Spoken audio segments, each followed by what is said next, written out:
यस्य स्वयं स्वभावाप्तिरभावे कृष्णकर्मणा तस्मै संज्ञानरूपाय नमोऽस्तु परमात्मने नमोऽस्तु परमात्मने।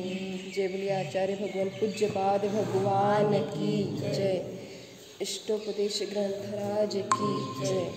योग्य उपादान योगेन स्वर्णतामता द्रव्यादिस्वादिसम्पत्ता वात्मनोऽप्यात्मता मता वरमृते पदं दैवं नाव्रतैर्वतनारकम् छायातपस्थयो भेदः प्रतिपालयतो महान् यत्र भावः शिवं दत्ते द्योकियद्दूरवर्तिनि यो नयत्याशुगयुतिं क्रोशार्धे किं ससीदति ऋषिकजमनातङ्कं दीर्घकालोपलालितं नाकेनाकोकसां सौख्यं नाकेनाकोकसामिव वासनामात्रमेवैतत् सुखं दुःखं च देहिनां तथा ह्युद्वेजयन्ते ते भोगारोगा इवापरि मोहेन संवृत्तं ज्ञानं स्वभावं लभते नहि मत्तः पुमान् पदार्थानां यथा मदनको द्रवेत् वपुगृहं धनं दारा पुत्रामित्राणि शत्रवः सर्वधान्यस्वभावानि मूढस्वानि प्रपद्यते दिग्देशेभ्यः खगायेत्य संवसन्ति नगे नगे स्वस्वकार्यवशाद्यान्ति देशे दिक्षु भृगे भृगे विराधकः कथं हन्त्रे जनाय परिकूप्यति त्यङ्गूलं पातयन् पदभ्यां स्वयं दण्डेन पात्यते रागद्वेषद्वयी दीर्घ नेत्राकर्षणकर्मणा अज्ञानात् सुचिरं जीवः संसाराब्धो भ्रमत्यसो विपद्भवपदावर्ते अजदिकेवातिर्हायते यावत् तावत् भवन्तन्या प्रचुरा विपदः पुरः दुरर्जेना सुरक्षेण नश्वरेण धनादुना स्वस्थं मन्यो जनः कोऽपि ज्वरवाणीव सर्विषा विपत्तिमात्मनो मूढः परेशामिव नेक्षते दह्यमान मृगाकीर्ण वनान्तरतरुस्तवत् आयुर्वृद्धिक्षयोत्कर्ष हेतुं कालस्य निर्गमं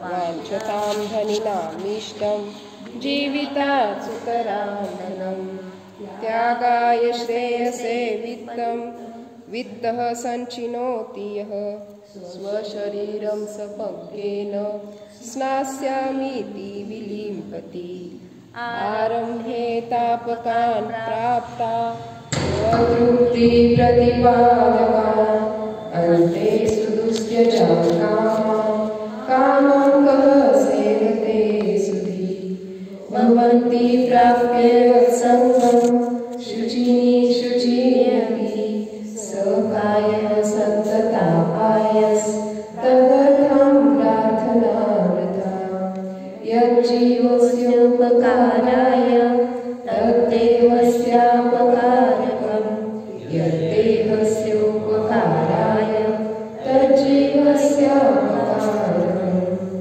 इतश्चिन्तामणि दिव्यम् इतविज्ञापखण्डकम् ज्ञानेन चेदुपेदग्रे वाद्यन्ताभिवेद्यः स्वसंवेदनसुव्यक्तस्तनुमात्रो निरत्ययः अत्यन्तसौख्यमानात्मा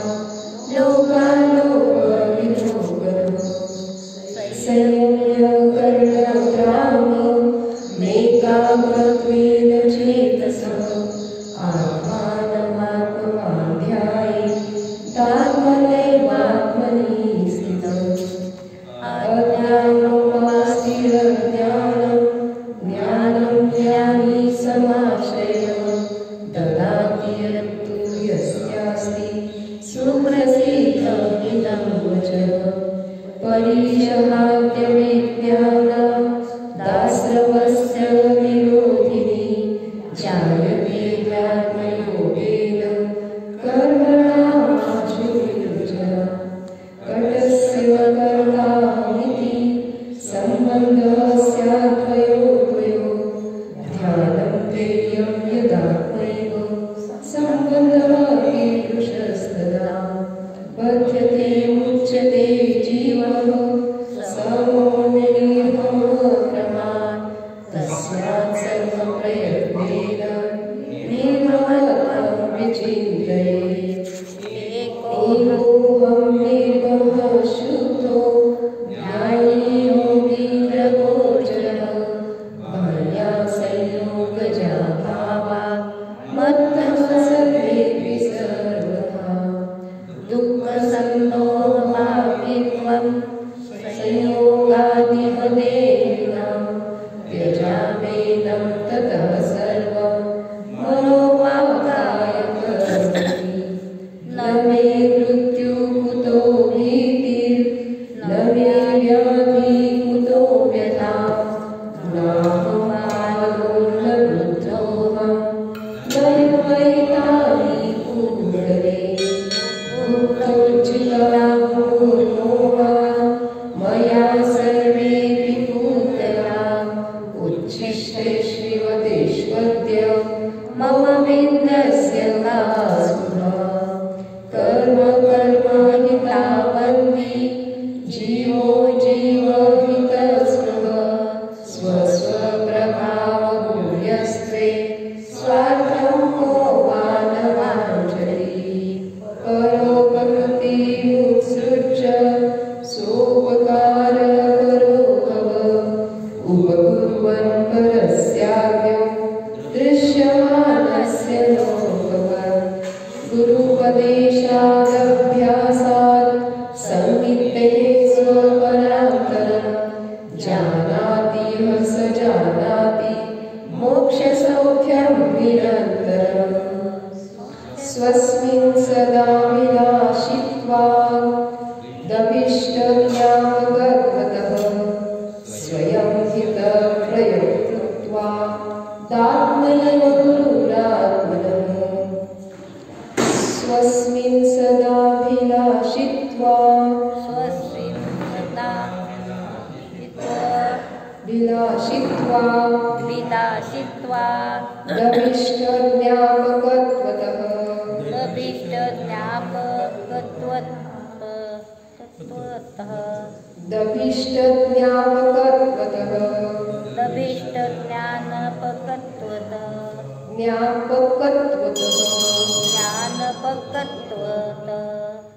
ज्ञापक असा शब्द आहे ज्ञापक न नाहीये ज्ञापक आहे की हो पण आहे ज्ञानपकत्व ज्ञापकत्वतः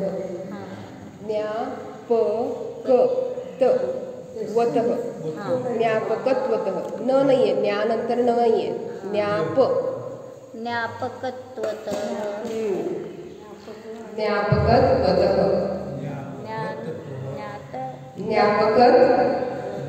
ज्ञापकत्वतः वतः म्हणायचं वतः एकदा पूर्ण करूया पहिली लाईन स्वस्मिन् सदाभिलाषित्वा विलाषित्वा दभिष्टज्ञापकत्वतः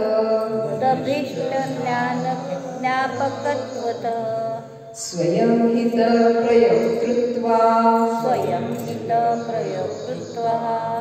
दात्मैव गुरुरात्मनः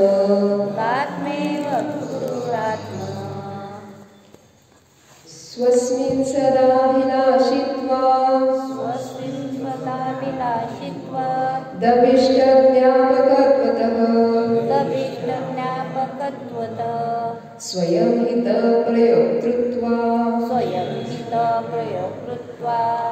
दात्मैव गुरुरात्मनः आत्मैव गुरुरात्मनः झाले शब्द क्लिअर. स्वस्मिन जो स्वतःमध्येच सदाभिलाषित्वा म्हणजे सदैव अभिलाषा करतो. अभिष्ट ज्ञापकत्वतः आणि जी अभिलाषा केली, जी इच्छा केली. 34 श्लोक आहे, पेज नंबर 39.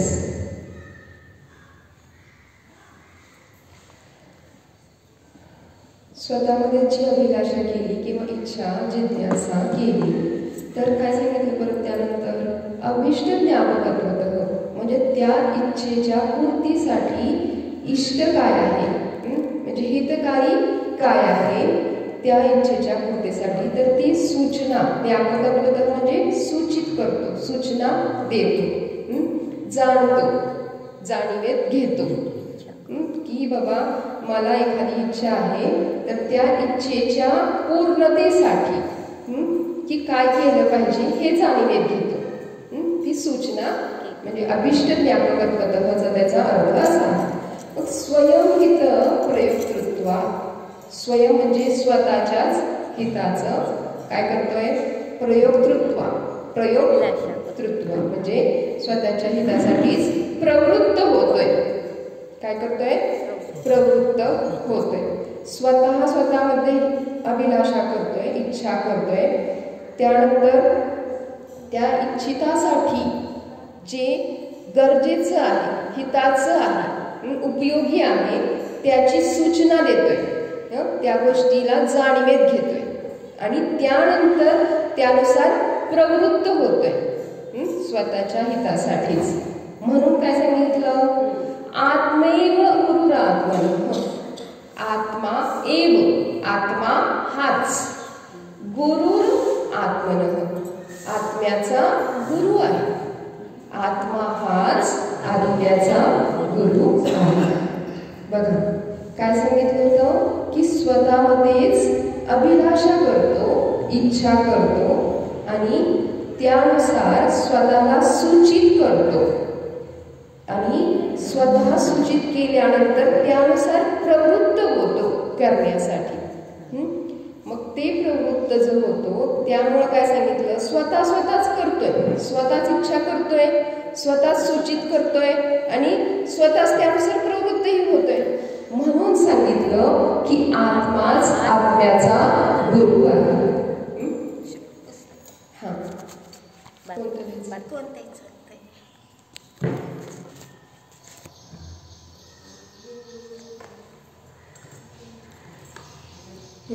तर सांगितलं की आत्माच आत्म्याचा गुरु आहे.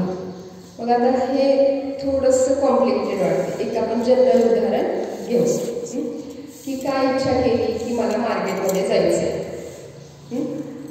मार्केटमध्ये गेल्यानंतर काय घ्यायचंय, फळं घ्यायची, भाजी घ्यायची, काही खरेदी करायची म्हणून मला मार्केटमध्ये जायचं ही इच्छा केली म्हणजे काय अभिलाषा. मग ही अभिलाषा केली, ही इच्छा केली. त्यानंतर काय सांगितलं अभिष्ट ज्ञापकत्वतः. मग आता मार्केटमध्ये जायचंय तर सूचना गेलो मार्केटमध्ये आणि त्यामुळं मला आता काय घ्यायचंय त्याची सूचना मी स्वतःलाच देते की मला फळं घ्यायचे तर हे फळं चांगले आहे, हे फळं चांगले नाही, ही भाजी घ्यायची इथे मिळेल. अशा पद्धतीने काय केलं सूचित केलं. म्हणजे अभिष्ट ज्ञापक, अभिष्ट म्हणजे हितकारी काय, उपयोग काय आहे. म्हणजे ह्याच्यामध्ये काय असतं अभिष्टमध्ये इच्छा देखील आहे आणि हित देखील आहे. म्हणजे इच्छा कशाची की माझी जी इच्छा आहे त्याच्या पूर्ततेची इच्छा आणि हित म्हणजे त्यात जो विवेकी असतो तो हित आणि अहित लक्षात घेतो की या माझ्या इच्छेसाठी हे हितकारक आहे, उपयोगी आहे. मग अशा पद्धतीने अभिष्टमध्ये दोन गोष्टी येतात, हित आणि इच्छा, दोन्ही गोष्टी. तर मग आता मला मार्केटमध्ये गेल्यानंतर की बाबा हे फळं घेण्यामध्ये हित आहे कारण हे चांगली आहे. इथे भाजी इथे घेतली तर ही इथे मिळेल, इथे मिळणार नाही. मग ही माझी जी इच्छा होती की मला मार्केटमध्ये जाऊन खरेदी करायची त्या इच्छेनुसार सूचित केलं ना मला की इथं चांगली मिळेल. मग हे झालं अभिष्ट ज्ञापक.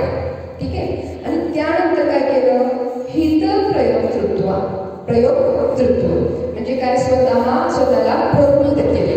कसं प्रवृत्त केलं, तिथं जाऊन खरेदी केली, फळांची खरेदी केली, भाजींची खरेदी केली, जे काही वॉटेवर जे काही खरेदी करायचं होतं ते तिथं जाऊन खरेदी केली, स्वतःच केली. मग हे लक्षात आलं का, ह्याच्यामध्ये काय केलं, अभिलाषा केली. त्यानंतर जे इच्छित होतं, जी अभिलाषा केली होती की काही फळं आणि भाज्या घ्यायच्यासाठी मला मार्केटमध्ये जायचं होतं, मग त्यानुसार मी काय केलं, तिथे सूचित केलं, हे चांगलं आहे, हे वाईट आहे, इथे मिळेल, इथे मिळणार नाही, ठीक आहे. आणि त्यानंतर ती घेतलं, क्रिया पूर्ण झाली है ना. अशा पद्धतीने म्हणून सांगितलं इथं की स्वतःच आत्मा इच्छा करतो, त्यानंतर काय करतो, अभिष्ट ज्ञापक म्हणजे त्या इच्छेनुसार सूचित करतो स्वतःला, स्वतःच्या हितासाठी. स्वयंहित सांगितलं ना, स्वतःच्या हितासाठी. प्रयोक्तृत्व म्हणजे काय की प्रवृत्तही होतो स्वतःच. बघा, विवेकी असतो तो लक्षात घेतो की हे उपयोगी आहे, उपयोगी नाही. आपल्यासोबत मार्केटमध्ये एक छोटं मुलं आहे, ते काय करतं, हे पाहिजे ते पाहिजे, हट्ट धरून बसतं. आपण पुरवतो की नाही त्याचा हट्ट, बाल हट्ट आहे, पुरवावंच लागतं. पण त्याच्यामध्ये विवेक नाही की हे उपयोगी आहे का नाही. आपल्याला कळते की हे उपयोगाचं नाहीये. अशाच पद्धतीने आपण अज्ञानी जीव देखील काय करतोय, जे उपयोगाचं नाही म्हणजे जे विभाव आहे, जे परद्रव्यामध्ये तन्मयता आहे, ती उपयोगाची नाही, तरी देखील आपण काय करतोय, त्याचा हट्ट करतोय है ना. म्हणजे काय, बाल हट्ट. इथं बाल कसं घ्यायचं, मध्यकृत बाल, म्हणजे जे बुद्धीने बाल आहे, अज्ञानाची परिणती, ती बाल इथं घ्यायचं. तर आपण देखील काय करतो, परद्रव्याच्या हितासाठी, ते परद्रव्यामध्ये अडकतो. आपलं हित आहे का नाही, उपयोगी आहे का नाही हे पाहत नाही, आणि काय करतोय, परद्रव्यामध्ये अडकतो. परद्रव्यामध्ये अडकतो म्हणजे काय, पंचेंद्रिय विषयांमध्ये अडकतो. काय करतो, तिथं फिरायला जायचं, खूप सुंदर आहे, मग थोडंसं निवांत टीव्ही वगैरे पाहतो. हे काय कोणासाठी आहे, ह्याच्यामध्ये काय आहे, विभावच घडत आहे. परद्रव्याची सेवा होतीये, टीव्ही पाहणं काय आहे, परद्रव्याची सेवा आहे. म्हणजे पंचेंद्रिय विषयांचा भोगाला भोगतोय है ना, कर्मेंद्रियाचा वेगवेगळी, आता सगळ्यात तुम्हाला माहिती आहे, त्याच्यामध्ये आपण फार नकळत जायला, ठीक. म्हणजे अशा पद्धतीने आपण काय करतोय की हा, म्हणजे जिथं बाल म्हणतो की त्याला कळत नाहीये, विवेक तो अविवेकी आहे, त्यामुळे त्याला कळत नाहीये की तो काय करतोय, परद्रव्यामध्ये आनंद खोजतोय. आनंद खोजतोय काय म्हणायचं, शोधतोय. परद्रव्यामध्ये आनंद शोधतोय, त्याच्यामध्ये आनंद मानतोय. तशाच पद्धतीने आपण देखील काय करतोय, परद्रव्यामध्येच आनंद मानतोय. पंचेंद्रिय विषयांमध्ये, विभावांमध्ये जाऊन देखील आनंद मानत आलेलो आहोत. म्हणून सांगितलं की तुम्हीच इच्छा करू शकताय, तुम्हीच त्यानुसार सूचित करू शकताय आणि तुम्हीच प्रवृत्त होऊ शकताय. मग तुम्हाला लक्षात घ्यायचे की तुम्हाला काय करायचंय, संसार करायचाय का मार्गस्थ व्हायचं, मोक्ष मार्गाला जायचं, मोक्षाला जायचं, हे तुमच्याच हातात आहे. म्हणजे प्रत्येक द्रव्य ज्याच्या त्याच्या परिणामानुसार परिणती करीत असतो. तसं पाहायला गेलं ना निश्चयाने, तर कोणताही व्यक्ती, कोणताही जीव दुसऱ्यांना ग्रहण करणारा नाहीच. दुसऱ्याचा उपदेश देखील ग्रहण करणारा नाही.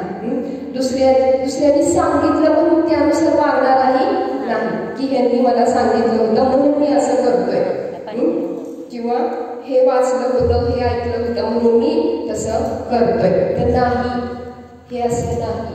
हे काय आहे, ज्याच्या त्याच्या परिणामानुसार परिणती होतीये हो. तसे परिणाम होत आहेत, त्याचे परिणाम, तशी परिणती होती म्हणून त्याचे परिणाम झाले आणि त्याचे परिणाम तसे झाले म्हणून त्याची परिणती झाली. गतीनुसार मतीनुसार गती हे सांगितलेलं आहे. जशी गती होणार आहे तशी मती होणारच आणि जशी मती आहे तशी गती होणारच. म्हणून हे लक्षात घ्यायचं आहे की प्रत्येक द्रव्य ज्या त्याच्या परिणामानुसार, प्रत्येक वस्तू आपापल्या परिणामानुसार परिणमन करत असते. मग हा मी आत्मा देखील माझ्याच परिणामानुसार परिणत होणारा आहे. तर मग मी काय परिणाम करायचे? मी परद्रव्यामध्ये अडकायचं आहे का मी माझ्या स्वभावामध्ये सतत राहायचंय? परद्रव्यामध्ये अडकलं तर काय होणार आहे? असं संसारामध्ये जन्म मरणारी सर्व गोष्टी घडत राहणार आहेत. अनंतापर्यंत आपण हेच केलेलं आहे. आणि जर स्वभावामध्ये राहिलो, सतत स्वभावाचं चिंतन केलं, स्वभावामध्ये राहिलो तर काय होणार आहे? मार्गस्थ होणार आहे. ते सांगितलं होतं अगोदरच्या गाथेमध्ये की भेद विज्ञानाचं फळ आहे. काय सांगितलं होतं की जानाती हस जानाती मोक्ष सौख्यम निरंतरम. जो जाणतो, भेद विज्ञान करतो, तो मोक्ष सुखाला जाणतो. मग ते आपल्याला मोक्ष सुख जर आता जाणायचं असेल तर काय सांगतात आचार्य? की तू स्वतःला अभिलाषा कर की तुला मार्गस्थ व्हायचंय. मग ती इच्छा केली त्यानुसार काय होणार आहे? अभिष्ट व्यापक म्हणजे काय होणार आहे? त्या इच्छेसाठी इच्छित सूचना मिळणार. म्हणजे काय? तू देवशास्त्र तुमच्या सानिध्यामध्ये ये.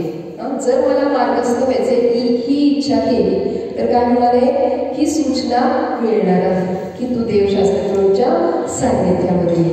आणि त्यानंतर तू काय करणार आहे? प्रयोग कृत्वा त्यानुसार प्रवृत्त होणार आहे की तू सानिध्यामध्ये आल्यानंतर व्रत, संयम, ध्यान इज मस्ट है ना. ध्यान सगळ्यात गरजेचं आहे. तर काय होतंय ध्यानामध्ये? काय करतोय आपण? स्वभावाचं चिंतन करतोय, स्वभावामध्ये राहतोय. मग म्हणून सांगितलं ह्या गोष्टी स्वतःमध्ये प्रवृत्त करतो स्वतःला. मग अशा पद्धतीने जर मला माझं हित करायचंय, जीवो जीव हितस्पृह, जीव जर जीवाची इच्छा, हिताची इच्छा करतोय आणि काय करतोय? बाह्य परद्रव्यामध्ये अडकतोय, परद्रव्याशी तन्मय होतोय आणि काय करतोय? परद्रव्याच्या प्रदर्शनामध्ये रत आहे ना. हे जे दाखवतोय ते काय? परद्रव्य आहे. म्हणजे जे काही आपण करतोय, जे इथं ते काय आहे? जे दाखवण्याचा प्रयत्न करतोय. मी गोरा आहे, मी सुंदर दिसतो, मी सुंदर दिसला पाहिजे, हे जे आहे ते पुद्गलाचं प्रदर्शन करतोय आपण. मग जिथं पुद्गलाचं प्रदर्शन करतोय ते काय वेगवेगळे हेअरस्टाईल, स्कर्ट, हे ते काय करतोय? तिथे पुद्गलाचं प्रदर्शन करतोय. आचार्य सांगतात तुम्हाला प्रदर्शन करायचं तर आत्मप्रदर्शन करा, आत्मगुणांचं प्रदर्शन करा. माझ्यामध्ये ज्ञान, दर्शन, आनंद, चारित्र्य हे गुण आहेत, यांचं प्रदर्शन करा. तर तुम्ही तुमचं प्रदर्शन करताय, नाहीतर तुम्ही दुसऱ्याचंच प्रदर्शन करताय. त्याची प्रसिद्धी करताय शेजाऱ्याची.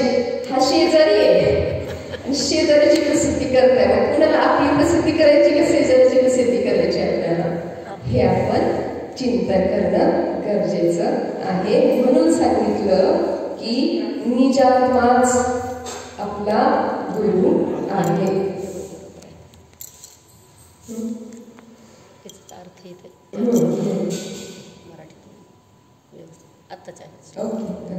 स्वतःच्या कल्याणाची इच्छा करीत इतरांना कल्याणाचा मार्ग दाखवणारा गुरु हाच खरा गुरु होय.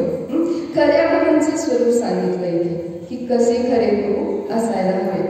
जे वीतरागी असतात म्हणजे काय करतायत? स्वतःच्या कल्याणाची इच्छा करीत निज पर के हित साधन में जो निष्दिन तत्पर रहते. निज स्वतःचं कल्याण आणि पराचं देखील कल्याण. निज पर के हित साधन में हित म्हणजे कल्याण. मग अशा पद्धतीने स्वतःच्या आणि पराच्या कल्याणाच्या साधनासाठी जे निषेधित तत्पर असतात तेच खरे गुरु आहेत. मग इथं आपण सांगितलं अध्यात्माच्या दृष्टीने की आपला आत्माच आपला गुरु आहे. पण इथं व्यवहाराने पाहिलं तर आपल्याला गुरुची आवश्यकता आहे, अवलंबन आहे. जसं काल आपण उदाहरण घेतलं होतं की मला मंदिरात यायचं आहे, माझी इच्छा आहे, ठीक आहे, की मला मंदिरात यायचं आहे, माझ्यामध्ये शक्ती आहे. मग त्याच्यासाठी मला येण्यासाठी निमित्ताची गरज आहे की नाही? नुसती इच्छा केली, शक्ती आहे, दोन्ही गोष्टी आहेत, पण निमित्ताची गरज लागली. सर्वप्रथम निमित्त कोणतं? धर्मद्रव्य. आणि त्यानंतर जे काही मी आले गाडीनी वगैरे किंवा चालत जे काही ज्या गोष्टी, ह्या सगळ्या गोष्टी काय हे निमित्त आहे, ह्याचं अवलंबन घेणं गरजेचं आहे. म्हणून सांगितलं की गुरूंचं अवलंबन व्यवहारामध्ये घ्यायचंच आहे. जसं आपण बघितलं होतं मागे उदाहरण की ज्यावेळेस आपल्याला छतवर चढायचं आहे तर सीडीचा आधार घ्यायचाच आहे. सीडीचा आधार घेतल्याशिवाय आपण छतावर चढू शकत नाही, टेरेसवर जाऊ शकत नाही. तर मग आपण सीडीचा आधारच जर पकडून बसलो तर छतावरही जाऊ शकणार नाही, है ना. त्या आधारावर जर पकडून बसलो तर छतावर देखील जाऊ शकणार नाही, तो आधार देखील सोडावा लागणार आहे. मी गाडीवरच बसले असते तर मंदिरात येऊ शकले असते का? गाडीला सोडावं लागलं मग मी मंदिरात आले ना. मग अशा पद्धतीने अवलंबनाला देखील सोडावं लागतं, आधाराला देखील सोडावं लागतं. हे लक्षात घेणं गरजेचं आहे की गुरूंचं अवलंबन घ्यायचंच आहे, घ्यायचं नाही असं नाही. आणि कोणत्या गुरूंचं अवलंबन घ्यायचं ते इथे सांगितलं की जो निज पर के हित साधन में जो निष्क्रिय तत्पर रहते हैं, असे गुरु आहेत. मग तिथं धर्म करताना संसार, आता जसं तू सीडीचं उदाहरण म्हणजे धर्म करत असताना संसार सारखं जर अडकून राहिलं तर संसारामध्ये अडकून न राहता तिथं काय करायचंय? धार्मिक क्रिया ज्या आहेत, पूजा विधान, जे काही आपण व्रत आदी गोष्टी घेऊ शकतोय, भक्ष्याचा विवेक, हे जे व्रत आदी गोष्टी आहेत, संयम आहे त्याचा. कारण तुम्ही डायरेक्ट अशुभमधनं शुद्धमध्ये जाऊ शकत नाही, कधीच पॉसिबल नाही. मग त्याच्यासाठी शुभाचा आधार घेणं गरजेचं आहे. मग शुभाचा आधार आता ठीक आहे, आपण संसारी आहोत, मग संसाराला जर परद्रव्यामध्ये जर अडकलो तर काय होणार आहे? कधीही जाऊ शकणार नाही, मार्गस्थ होऊ शकणार नाही. मग इथं हे करत असताना लगेच सोडा हे सांगितलेलं नाहीये, सोडू शकत नाही हे पण आहे. ज्याची त्याची काल लब्धी आल्याशिवाय किंवा ज्याच्या त्याच्या चारित्र्य मोहाचा तेवढा क्षय झाल्याशिवाय ते आपण करू शकत नाही, भले ही इच्छा असो. तर सांगतात काय की ठीक आहे ना, तुम्हाला हे सोडायचं आता नाही, नका सोडू, सोडू शकत नाही नका सोडू, पण ऍटलिस्ट मान्यता तरी बदला की मी हे करणारा नाहीच, मी संसार करणारा नाही, मी फक्त जाणणार आहे. ह्या ज्या गोष्टी आहेत चालू त्यांना फक्त मी त्याचा ज्ञाता दृष्टा आहे, करता भोगता नाहीच, हे जाणायचं आहे संसार करताना. हे आपण जर म्हणजे ह्या गोष्टी जे आता इथं आचार्य सांगतायत त्याचा आपल्या संसारामध्ये किंवा आपल्या डे टू डे लाईफ मध्ये कसा उपयोग करायचा, की तिथं काय होतं, आपण कर्तृत्वाची भावना घेतो, मग राग द्वेष विभाव होतात आणि मग ते राग द्वेष विभाव झाले की काय होत आहे? आश्रमबंध चालूच आहे. आश्रमबंध झाला की काय होणार आहे? हे संसार परिभ्रमण एंडलेस. म्हणून लक्षात घ्यायचं की आपल्याला कुठेतरी आता बस कंटाळा की नाही ह्या जन्म म्हणजे भवांच्या ट्रिपचा. आता आपल्या निज घरी जायचं आहे. मग ते निज घर जर जायचं असेल तर पहिल्यांदा आतमध्ये जायचं आहे. आपल्याला काय करायचं आहे? स्वभावामध्ये राहण्याचा प्रयत्न करायचा आहे. भलेही मी स्वयंपाक वगैरे करते पण चिंता नाही की मी हे करणारा नाही, मी फक्त जाणणाराच आहे. मी व्यापार करतोय तर मी हे करणारा नाही, मी ज्ञातादृष्ट्या स्वभावीत शुद्धात्मा आहे. हे जर चिंतनात सतत राहिलं, स्वभावामध्ये जर आपण सतत राहिलो तर विभावांपासून सहज दूर होतोय आणि आश्रमबंधापासून देखील आपोआप सहजतेने दूर होऊ शकू. आणि जर स्वभावामध्ये राहिलं तर निश्चितपणे निर्जरा देखील होते, संवर देखील होतो, है ना. मग संवर आणि निर्जरा कर्माचा जर डोंगर आपल्याला कमी करायचा असेल तर काय, संवर निर्जरा गरजेचं आहे. टाकीतलं पाणी जर रिकामं करायचं असेल तर काय सांगितलं की वरचा फ्लो बंद केला पाहिजे आपल्याला, है ना. वरचा फ्लो पण चालू आहे, खाली नळ सोडलेले कधीही टाकी रिकामी होणार नाही.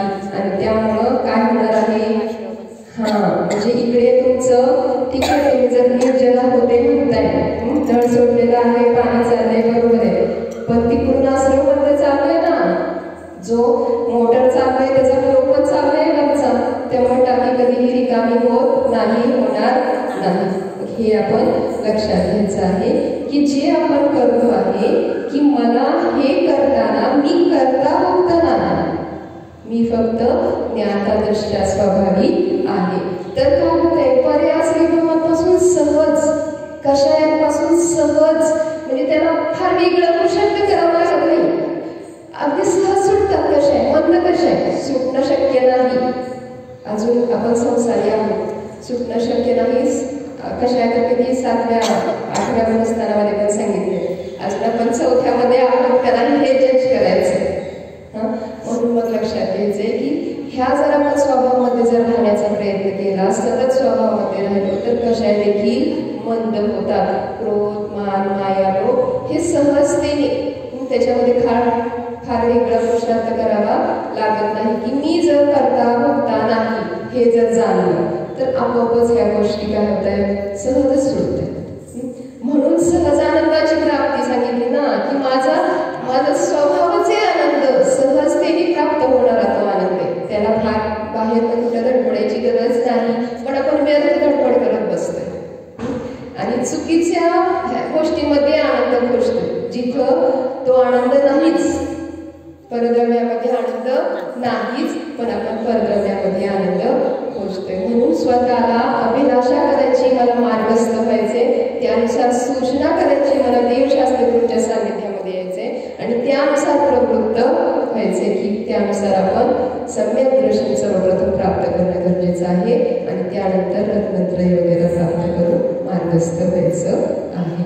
इथं तेच सांगितलं की आणि इथे खाली पण आहे सांगितलेलं की परमार्थतः, म्हणजे थोडक्यात निश्चय आहे, आत्मा स्वतःच आपल्या हिताची इच्छा करतो, अभिलाषा करतो, स्वतःला इष्ट मोक्ष मार्गाचे ज्ञान करून देतो, म्हणजे सूचित करतो आणि स्वतःला कल्याणाच्या मार्गामध्ये प्रवृत्त करतो. म्हणजे तो काही जो कल्याणाचा मार्ग आहे तो स्वतःलाच तो प्रवृत्त करतो. म्हणून आत्मा स्वतःचा खरा गुरु आहे. हे आपण इथे पाहिलेलं आहे ह्या श्लोकामध्ये. जेवढे 24 भगवान की जय, चिन्वानी माता की जय. धर्मकृत संसार सुखर करत निर्माण, धर्मपद साधे विना डरते यंच समान, जिनवाणी की स्तुती करे अल्पभूति परिणाम, श्रावक विनंती करे त्या मागे मोहे क्या, शास्त्र की सावधान.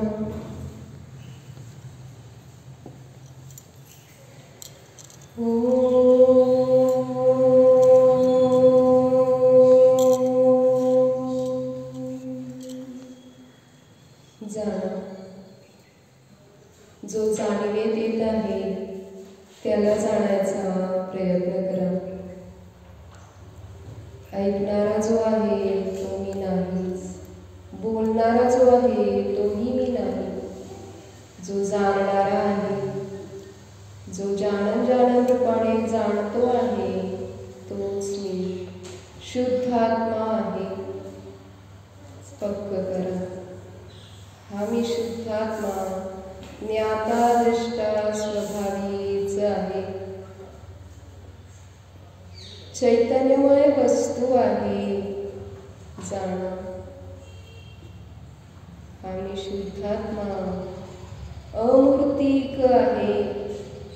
या इंद्रियांनी याला पाहणं शक्यच नाही.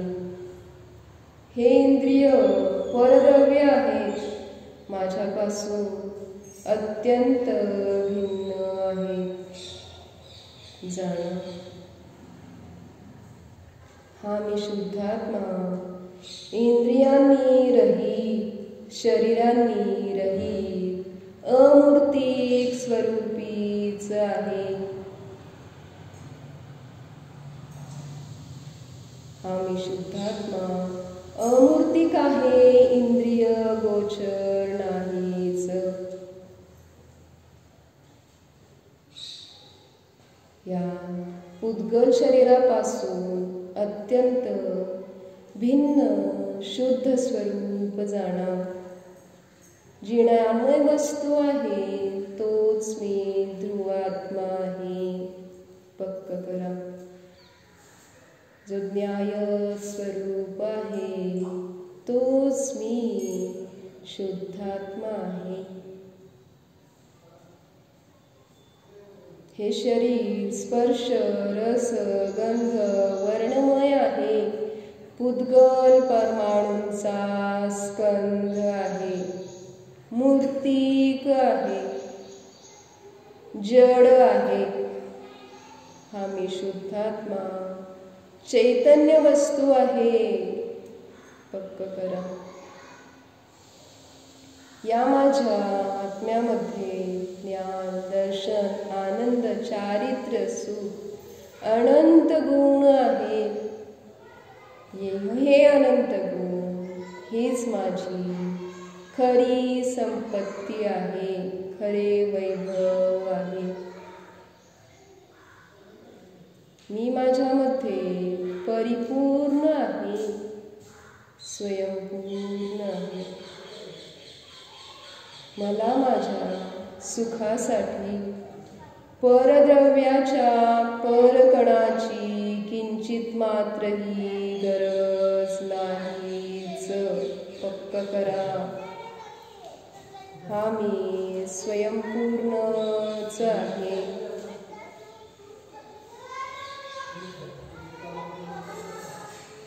मीच माझा गुरु आहे. मीच मला मार्गस्थ करू शकतो. मीच माझ्या दोषांचं निवारण करू शकतो. निश्चयाने हा मी शुद्धात्मा निर्दोष भगवान आहे जाणा. वीतराग स्वरूपाची प्रतीती करा. रागरहित द्वेषरहित स्वभावाला जाणा. समता स्वरूपाला जाणा. वीतराग स्वरूप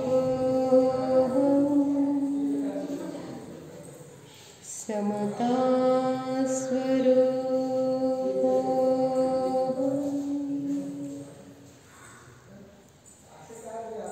मिथ्यामलरहित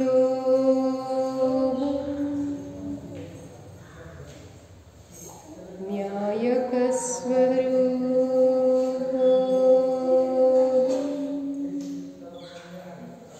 शुद्ध एको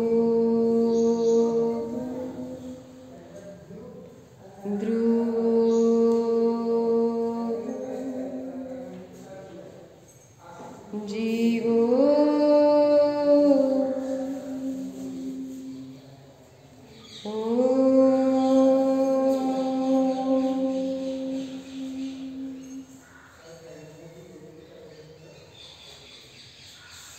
विसर्जन.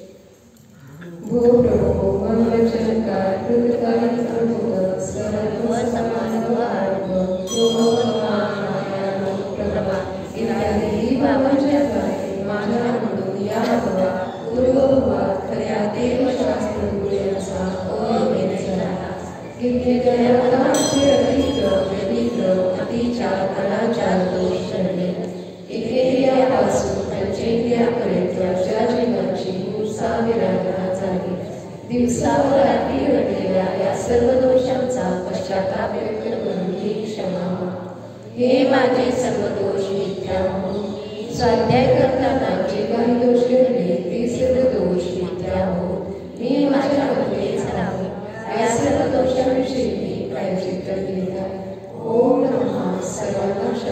सर्वांची